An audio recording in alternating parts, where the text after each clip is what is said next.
Here is Katatonia as they were closing out their headline set here in Manchester.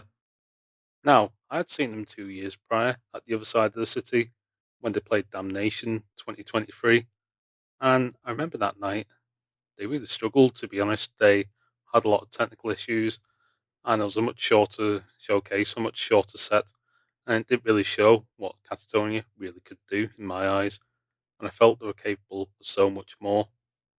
Since then, they released a new album in the middle of 2025, and I just knew I wanted to get down to see what they were like on a headline set. First up, it was Klogr, the first act of the night, and I think I pronounced that right, the Italian band Klogr.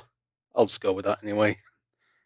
Normally, opening bands, they get the short straw, but they were fantastic. They really showcased themselves in that short 30 minutes. The lighting display was fantastic and really enhanced the performance. They were tight, had this really strong progressive metal element, a strong progressive metal sound, and the vocalist was absolutely solid as well. Aye, they were a good discovery that night.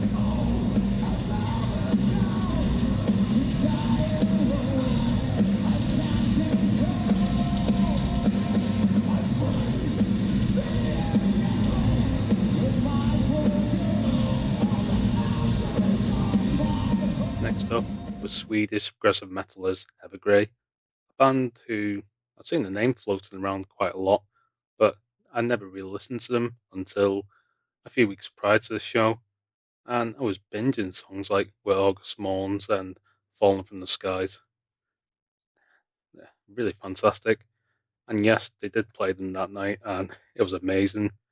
I just feel sorry for anybody who stood next to me because I was singing them very, very loud.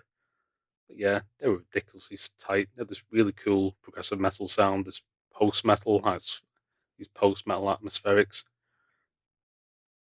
Again, they were ridiculously tight, and they should come back to Manchester.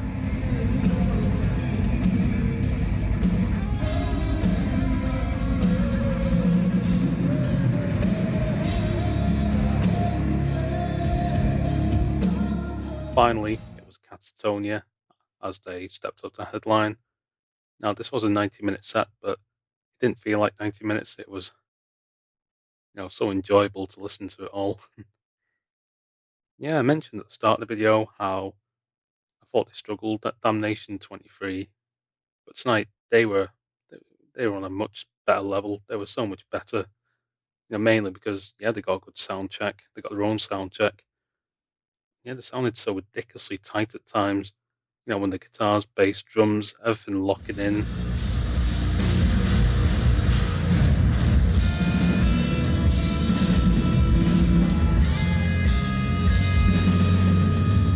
Played songs throughout the discography, really. Some newer songs like Austerity from Skyboy the Stars, released in 2023. Got songs from the new album, Liquid Eyes. And yeah, they had songs like Leviathan, from Dead End Kings. That was a really nice sing along for myself. That's the thing. They're so heavy at times, Catatonia, but I think it sounds so accessible and I want to say no, not mainstream, but definitely more radio friendly, more accessible. I get to play them in the office at work, in my day job. That's how accessible they are. That's mainly through the vocalist Johannes and his vocals. How he uses occasional growls, but it's mainly cleaner singing. And yeah, Catatonia really steps up and they showcase why they really are a headline band and legends in the genre.